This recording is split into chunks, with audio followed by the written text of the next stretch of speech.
So, for a reason I cannot disclose for quite a little while, I have recently found myself reading the entirety of the Injustice comics for the first time.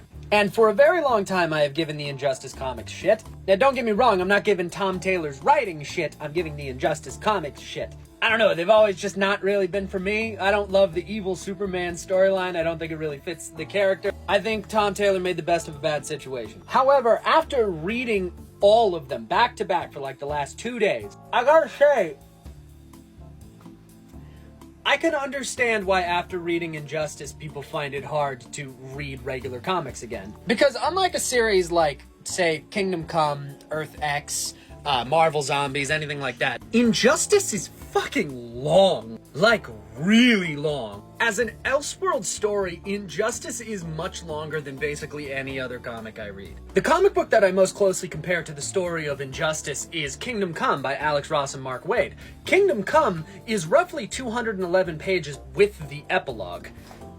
The first 5 years of Injustice are somewhere in the range of 2,000 pages. Now granted, Kingdom Come is a very expedited book. It tells you just what it needs to tell you and then it moves on. While Injustice literally breaks down year by year what is happening. But like, when you spend 2,000 pages understanding new character motivations, reading into how characters act, how they talk, how they interact with each other, their alliances, who they're going to go towards, what their feelings are towards other characters. 2,000 plus pages, not including the Injustice 2 comics. Just the pre-Injustice 1 comics. Just Injustice years 1 through 5. I would find it really hard to go back into regular comics too. I'm having difficulty now reading different versions of these characters so freshly off the heels of Injustice. And honestly, my only recommendation to people who first got into superheroes or first got into the DC universe through Injustice is to read other media with these characters in it. Because there are things in Injustice that just do not convey to the rest of any of the media involving these characters. My personal recommendation will always be Kingdom Come, but I'm biased. That's my favorite comic of all time. But specifically in this instance, I would read Kingdom Come as a companion piece to Injustice. Because after reading Injustice, it's going to be really hard to get back in the mindset of these characters, of how they interact in usual canon. And there is an event in Kingdom Come that is almost an exact mirror of the inciting incident in Injustice. The death of Lois Lane at the hands of the Joker, and then the death of the Joker happens in both of these books. But the reaction is extremely different. And knowing that Injustice is the odd one out, I think will ease you back into the regular DC universe in a way that most books don't. I don't know, personal recommendation. I'm kind of just talking after reading 5 straight years of books. Let me know if any of you got into comics through Injustice and what it was like transitioning from those characters to how characters act in actual canon. I'm genuinely fascinated to know. Continuing on my point from yesterday, having just read the entirety of both Injustice and Kingdom Come, I have a serious question. This is to a very specific fan base that I am not 100% a part of. I got into DC Comics through Teen Titans, and then eventually Batman, and then eventually the Justice League. And that has sort of spiraled out into how I interpret the DC Universe. So my genuine question to fans of this character, because I don't know very much, is what is proper Wonder Woman characterization? Everybody really knows what makes a really good Superman and what makes a really good Batman. Superman stands for truth and justice and hope. He is the shining light that everybody aspires to be. He is literally the Superman. Saving cats out of trees, helping old ladies across the street, like pure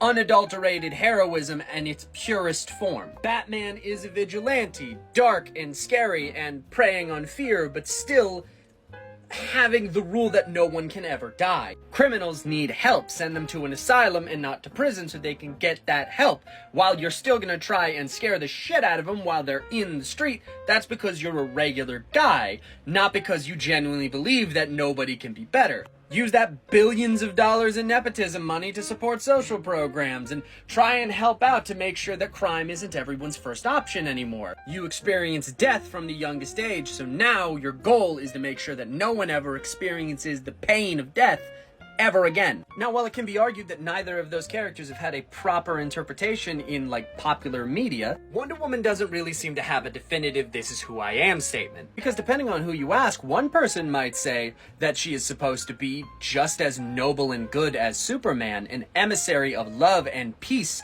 an ambassador from a foreign land who is trying to help the world in any way she can. And someone else might go, no, she is a warrior princess descended from the gods. Her job is to extend an olive branch until you need a sword. And I will be fully honest, there are comics that support both aspects of this. Wonder Woman is known for being loving and caring, but she's also the person who killed Maxwell Lord. She is noble and peaceful, but she is also the only Justice League member to sling a sword around. And one of the biggest critiques I see of both Injustice and Kingdom Come as individual series is their portrayals of Wonder Woman. In fact, multiple comments on my last video say that people learn to hate Wonder Woman because of her portrayal in Injustice. Now, while I think that Kingdom Come does her character justice, putting her in a situation where she will act out of character but in a reasonable manner because of the situation she is in, people have also levied the complaint that she is acting out of character in Kingdom Come. So as someone who is not a huge fan of this character, who has not read all of her books, who does not know all of her stories,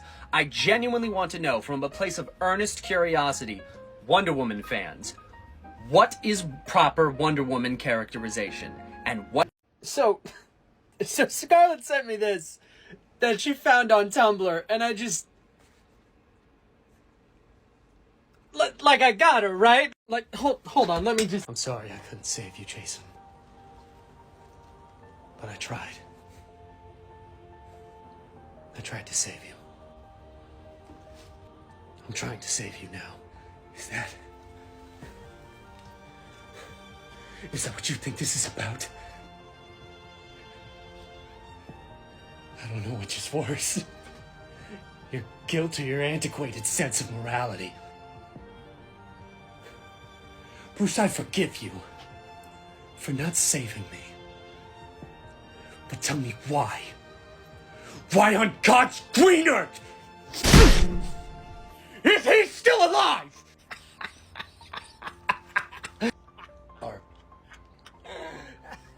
Are you being serious? Yes, Bruce, I'm being serious. Tell me why this piece of stone-sucking trash is still alive. Well, because I'm not a cop, Jason. What? Yeah, I gotta admit that I'm a little confused by that one too. Well, I mean, killing indiscriminately as a form of punishment is a kind of the GCPD's thing, isn't it? Thought a street kid would know that. Wait, what? I mean, honestly, acting the way you have for the last couple of months, I mean, you probably fit right in, honestly. Wait, no, this is not the same thing as... I mean, shit, thank God I didn't bring Ace, right? You probably shoot him for target practice because you felt threatened. I am not acting like... Tell him I am not acting like a cop. Well, I mean, to be perfectly honest, kid, other than you, the only person to ever threaten me with a gun and walk away from it is Commissioner Gordon, so... A little bit, yeah.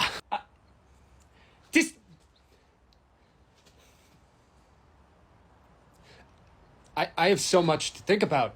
Now, Jason, it's okay. Come with me. I can phase you back into society. What is happening? You don't have to be like this. No, Bruce, it's too late for that. I can't call Jim and he can get you a job down at the station. No, that's it. Everybody's dying. So I've seen this clip floating around TikTok of a scene from the new Crisis on Infinite Earths movie. Robin from Earth 1 walks up and he's like, holy shit, Bruce, it's so cool to see you. And Bruce has no idea who he is because in the current DC animated universe, that Batman doesn't have a Robin. In fact, he's never had a Robin. To my understanding, they haven't even formed the Justice League yet. And Dick stops and he explains to him like, oh yeah, on my Earth, after my parents were murdered, you took me in. We became crime fighters together. And Bruce just goes, that seems terribly irresponsible. Haha, good joke, everybody laugh.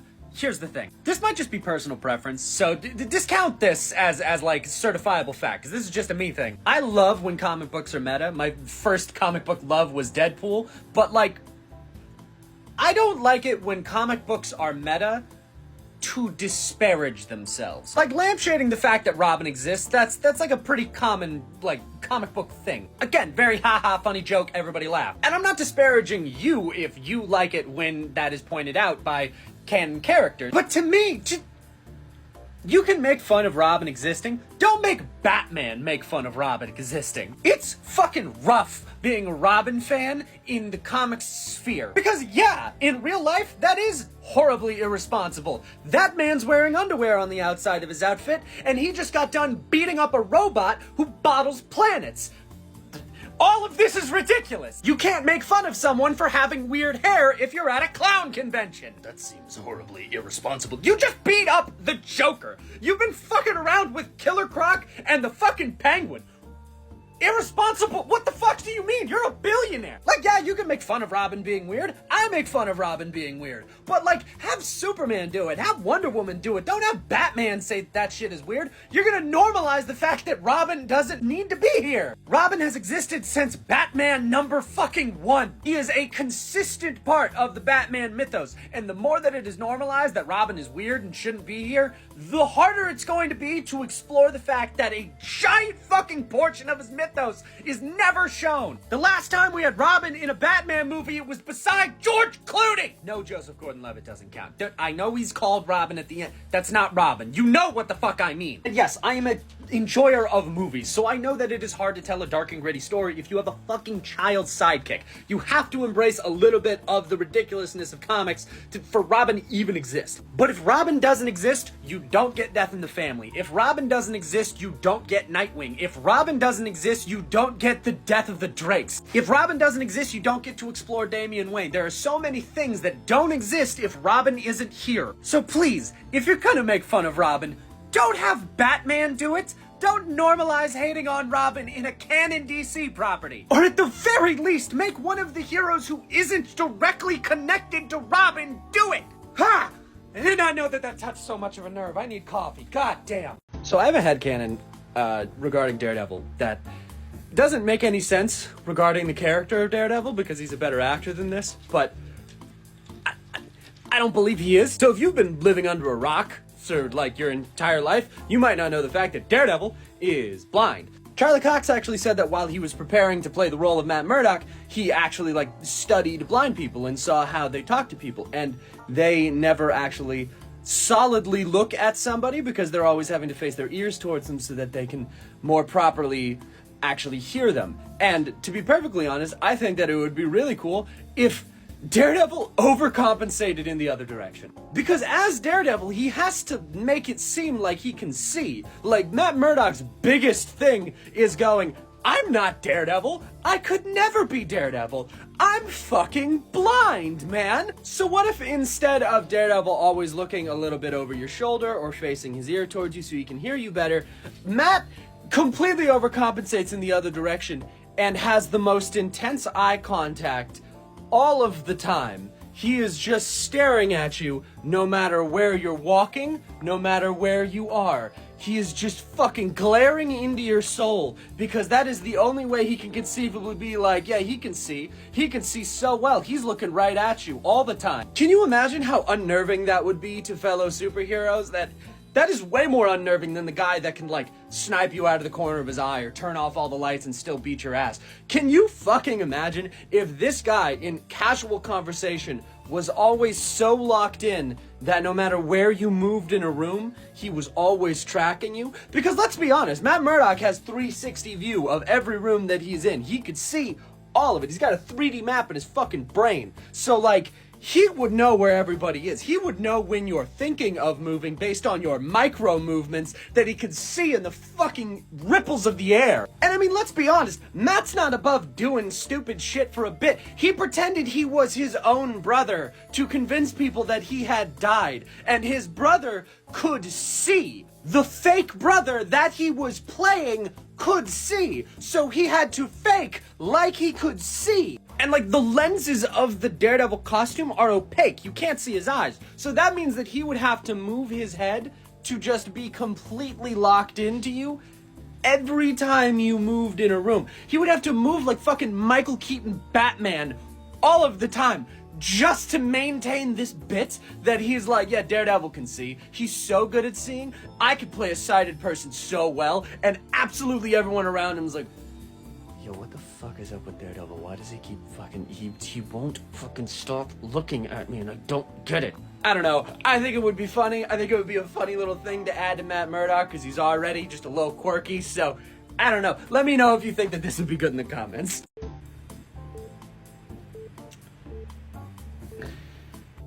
Dr. Victor Freeze not currently accepting any appointments. How can I help? Victor, what the fuck did you do? I'm sorry, can I ask who it is I'm talking to? Now, I know that we have dealt with each other enough in the past that you got caller ID on my shit. I know you know who the fuck this is. What the fuck did you do, Victor? Bats, honestly, I have no idea what you're talking about. Oh, well, Victor, let me fill you in then. Currently, Texas is frozen, and everything north of the center of the U.S. is also experiencing sub-zero temperatures. So I'm gonna need you to explain to me what the fuck you did, Victor! And how do you know it was me and not one of the other 3 billion ice villains? Because ironically for somebody named Mr. fucking Freeze, somehow you have the least amount of showmanship. Any other ice villain would have announced this shit publicly and I would have seen it everywhere on TV, and it probably would have been fucking handled by now. So what did you do, Victor? Listen, I only thought it was going to affect the tri-state area. Victor?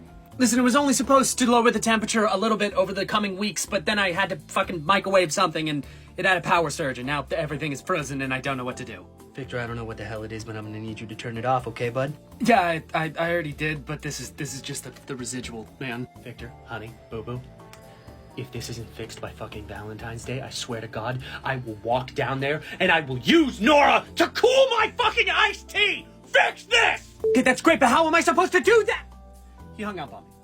I don't heat things! How am I supposed to fix this? Have y'all ever fallen into 2 different hyperfixations at the same time? Me and Scarlett just finished watching JJK. I loved it, by the way. But we binged that thing until like 4:30 in the morning the other night. And I just re-downloaded Red Dead Redemption 2, and I've been playing that all of the goddamn time, and man, I'm just so tired. Never let anybody tell you that hyperfixations are fun. If you get 2 at the exact same time, it's like being cursed, man. You can't rip your brain away from it. I want to go and take a nap, and I'm still probably going to go inside and play that game. It's like an addiction, man. I need my fix. Anyway, because of that, I've completely forgot to do this for a little while, so welcome back to Regrettable Superhero of the Week, the Weekly Not Weekly show where I pick one character at random out of the League of Regrettable Superheroes, and then I run them the fuck down. Please be somebody good. Please be somebody good. Please be somebody good.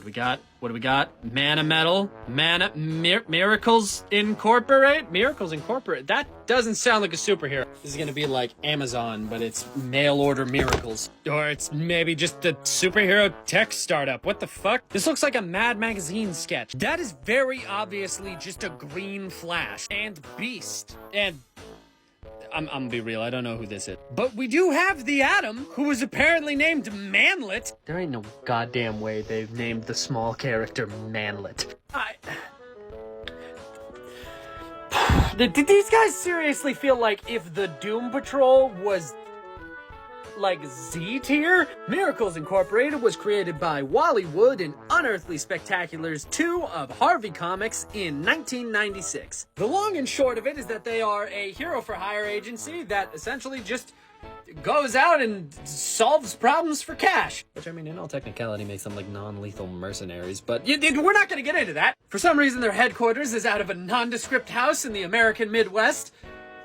You know, the epicenter of crime. Their leader is a man by the name of Professor Who. He's just an old scientist. We have Manlet, who stands no taller than a sparrow and eats exclusively birdseed. People make fun of Ant-Man, but at least he can, like, grow and, like, hit with the proportionate strength of a big guy. This dude's just small. Misfit, who is essentially X-Men's Beast if he had the brain of Shaggy. Misfit, bring me the activator. Like, don't blow your cool, prof. It's, like, on the way. God, never let me do a Shaggy impression. Jesus Christ, that was terrible. Reflex, who is a speedster, but shitty. Purple Man over here is named Thermo. He can essentially control the temperature of his body, meaning he can keep, like, ice cubes cold and coffee hot, but like that's about it. This is Una, Queen of the Love Stare. She is Professor Who's daughter and can essentially just stare at you and make you fall in love with her, which is, that might be useful in a fight, I guess. And this right here is Clang. Clang is a superpowered robot with a superpowered brain, which means he's super useful, except for the fact that his superpowered brain is always way too busy solving math problems to actually do anything cool. They have a guy on here called the Wizard, who is called the Master of Sorcery, and even though he is a super powerful wizard, they basically just use him as a strategist. Half the time, he's just using a mop and cleaning up their fucking base like a janitor. Jesus Christ. Yeah, I'm gonna be real. I think that anything that these guys can do, the Doom Patrol could do better. Like, Misfit Heroes? I mean, it's an interesting concept, but, like, we already have a team for that. It doesn't help that, like, half of these guys are obvious ripoffs of other more popular characters. Which, like, watch The Boys, if that's what you're into, I guess. I don't know, this thing is both funny, but also boring, so, like, I don't really have anything for this. They're just weird enough that they're basically fucking useless, and I don't really want to talk about them any more than that. Sorry, Miracles Inc., but, yeah, you're regrettable. Nah, just go watch Doom Patrol if you're into this. So a little while ago, I came on here and I told you guys I was going to be in Orlando, Florida this coming weekend for OAX, which is still very true. I am very excited about that. I am getting flown all the way out to Orlando, Florida to be able to take part in this huge art expo and walk around and talk to people, and I can't wait to do that. However, in the comments of that video, I had a bunch of people telling me, man, I wish you would stay 1 week longer to go to MegaCon, which is the next weekend in Orlando, Florida. And I went, fuck, yeah, you're right, that would be awesome, but unfortunately I'm not paying for my plane ticket, so I gotta go home. So that really sucks. I would love to go to this con. And then a company by the name of comicbookdirect.com reached out to me and said, hey, would you want to stay another week? So guess who's gonna be at MegaCon? Courtesy of comicbookdirect.com. Shout out to one of the biggest online resources for comic book purchasing that I can find, for keeping your boy in Orlando, Florida for another week to be able to go to MegaCon with them. Shout out to them a second time for this. If you guys go here and you put this in, you'll get this. I would say the words, but TikTok hates when I say the words. These guys are a massive resource for being able to buy comics online, and as somebody who grew up in a town who didn't have a comic shop growing up, this is where you get new comics. You can go to the library and read something that's out of date by 10 years, or you can buy the newest issues that are coming out and get them sent straight to your house, which is absolutely perfect. Don't get me wrong, I'm the biggest proponent of the library. That's where I got all of my comic book knowledge. But if you want new, modern comic books to be sent directly to your house, bro, this is like a comic book store online. It's perfect. Anyway, shout out to them for keeping me in Orlando for another week to be able to go to a MegaCon, and come and see me at MegaCon in Orlando, Florida. Not this weekend, but the weekend after. The date should be on the screen, but I'm too lazy to Google it while I'm recording this. Keep your eye out for me. I'll be traveling in a pack of comic book TikTokers. Thank you guys for allowing me this opportunity. Shout out to comicbookdirect.com for keeping me out there. And I'll see you guys in Orlando. Now I gotta go pack. I have a fucking long-ass flight that I need to prepare for.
What's up? This is room 1979. You got,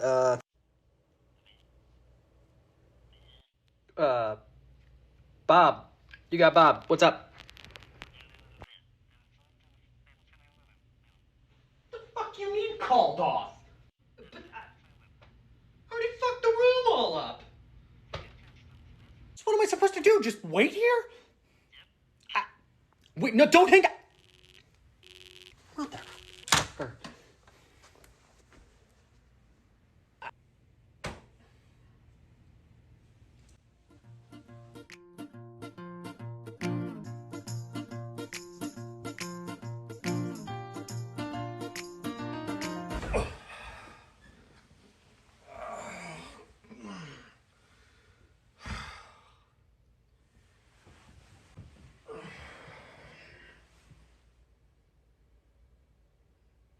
Oh, motherfucker!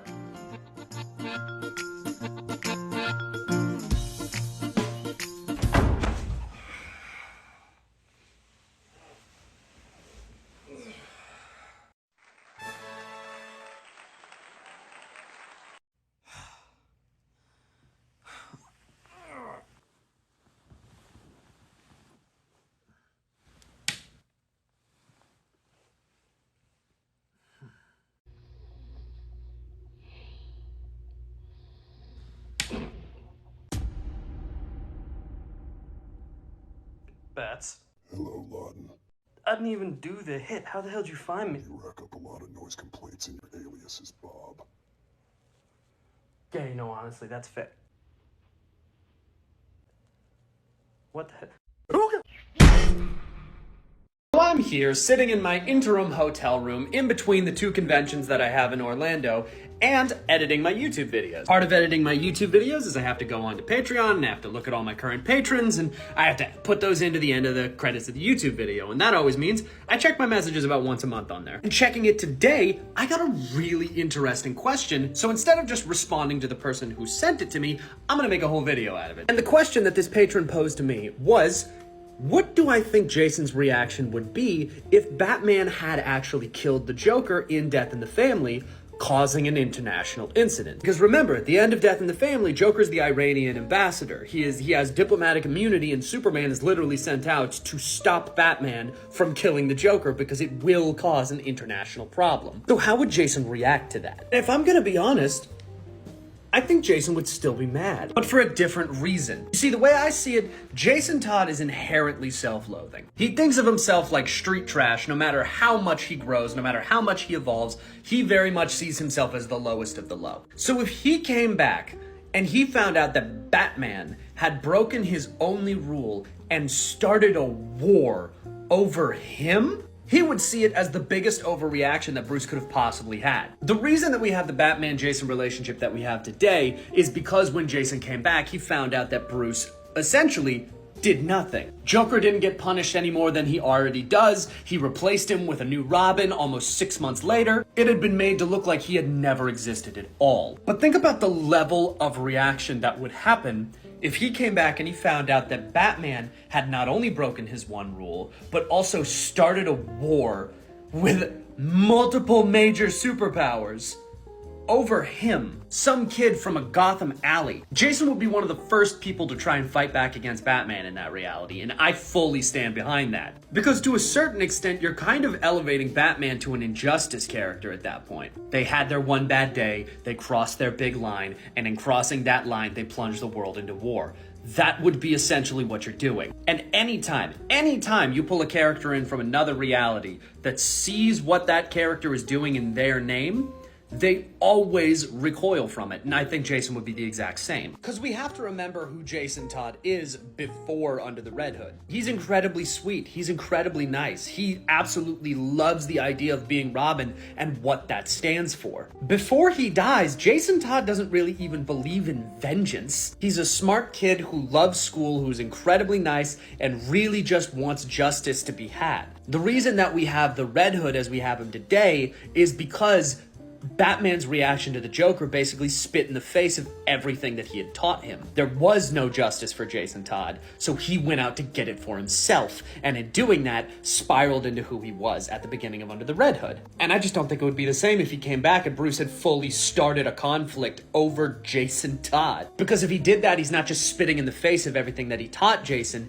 he is fully contradicting it. Jason is the way he is in Under the Red Hood because he is hurt personally. And I think that he would still be hurt if Batman ended up following through with killing the Joker, just in a different way than he was in Under the Red Hood. But let me know what you guys think. I want to know your opinion. Do you think that Jason would react differently? Do you think that he would forgive Bruce? What do you think would happen if Bruce actually followed through with killing the Joker and starting an international incident after Under the Red Hood? Let me know in the comments. Yeah, you know what? Let's talk about the genius that is the Joker's plan in Death in the Family. He has put Batman into a corner. He kills Jason Todd knowing that it would affect Bruce so much that it might make him cross his line. Which is a special level of brilliant when you consider that in this point in the Joker's history, he doesn't know who Batman is. That's a fairly modern thing of saying that the Joker knows who Batman is but doesn't care. And that this is after he had already put Barbara in a wheelchair. Meaning that, completely outside of his planning of this entire event, he has Batman in one of the most high-tension points he's ever been at. Barbara has been put in a wheelchair. He has just killed Jason. He is now the Iranian ambassador, which means that Batman cannot touch him. To the point that Superman has to literally come in to be like, Batman, if you touch him, I'm gonna stop you. This means that whatever evil plan he wants to get away with in Death in the Family, he can basically get away with it scot-free. Or he knows he can set up the plan and activate the plan before Batman can do anything to stop him. Then we get to the real genius, because he knows that if he can make Batman cross that one line, all of a sudden he's a complete hypocrite. all of his allies will turn on him instantly. He's no longer a symbol for justice, he's just another vigilante. And even then, with the removal of both Batgirl and Jason Todd, Bruce doesn't really have any allies, which is hilarious when you consider that the only person that Joker thought he was taking off the board was Robin. He doesn't know he's taken Batgirl off the board yet. And Nightwing is currently in space with the Titans. So Batman has the Justice League and Alfred and basically no one else. And then no matter what, later down the line, Jason comes back. This isn't part of the Joker's plan, but it works out in his favor. And if Batman had killed him at any point in between point A and point B, he's still a hypocrite. Before he died, Jason Todd was the #1 Batman stan. This dude loved his job. So if he came back and found out that Batman had broken his rule because of his death, he would be horrendously disappointed in him. However, you have to remember that Jason Todd, when he came back, is 18 at the oldest. This is still barely not a child. His reaction is going to be emotional no matter what. If Batman had killed the Joker, then Jason would have completely lost faith in him and thought of him as a hypocrite and probably would have walked away. If Batman did not kill the Joker, then Jason had no fucking justice, Batman replaced him immediately, and he was just nothing to him, which sends him over the edge and turns him into Red Hood. And then if Batman sticks to his guns after that, if he maintains not killing the Joker, even in the interim, then he's even more of a hypocrite because he gives Jason absolutely zero justice. Like when Nightwing beats him to death, he orders Joker to be resuscitated. The fact that Jason doesn't know about that in canon is baffling. So yeah, there is no way out of it. Joker put Batman in the best corner of all time. There's no way to weasel his way out of it. It's insane looking back in hindsight at it. Which is even more hilarious when you consider the fact that Joker did not plan on killing Robin. It was just a spur-of-the-moment thing. He found out that Robin was in Africa with him and just went, fuck it, and beat him to death in that moment. This fucking master chess move completely off the top of his head. Absolute insanity. And that is going to be it for this month. I just want to take a moment to thank all of my lovely, lovely patrons over on Patreon. Amanda Barnstead, Andrea Lanowitz, Anthea Yu, Bill Bro, Brandon Bilbrey, Carol Cowett, Christopher Bosgard, Danny Walker, definitely not 5 Gene Stealers in a trench coat, Devin Nicholas, Dee Dee, Dominic Maculo, Dragon Fang, Eddie XIII, Elizabeth Rush, Gamer Zoom, Gamer X, Gamma Pool, Have a Heart Tin Man, In Japan, Jacob Safel, Jake Williamson, Jeffrey of Isles, Jeremy Strickland, Kat Q, Katie Did It, Kathy Coker, Kyle Rayner, Magoo, Max Baker, Midnight Ace Evergreen, Nixie Shimo, Noah, Pinchy Mugre, Righteous Duke, Ricky Tiki Davi, Schmop Clap, Shadow Spike, Simply Smithy Jr., Silver Bullets 23, Slytherin Deception, Sorano, Tangled Web, The Brain Teaser, The Holy Kuroda, Thomas Randolph, Toon Reaper, Toy Box, T.S. Famder, and Way of the Lock, as well as all of my other lovely, lovely patrons. And if you too want your name read out in the credits of every one of the videos that I do over here on YouTube, then head on over to Patreon and subscribe for $15 or more. Or, if you just want to be generous, even $1 helps. I am finally back from my multiple cons that I did in Orlando, and I am currently working on multiple videos specifically for YouTube. I'm actually going to be putting up a video on Patreon exclusively in the not too distant future. It's going to be kind of a repost of TikToks that I've already made, but with a little bit more context and with videos I haven't released. So I hope you guys enjoy that when it comes out. I hope you guys are excited for the videos that are going to be coming in the future. I hope you guys are having an amazing day. Remember to like, share, subscribe, do whatever the hell you can on YouTube. And I will see you guys in the next one.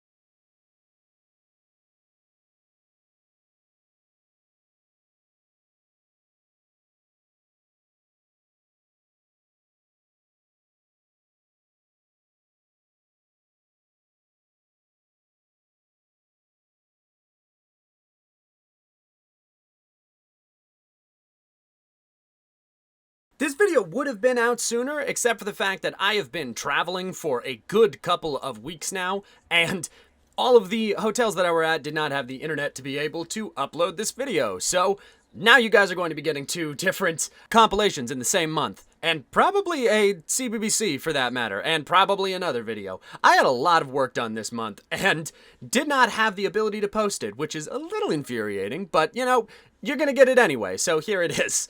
I hope you guys enjoyed the content, I hope you guys enjoyed the videos, and I will see you guys in the next one.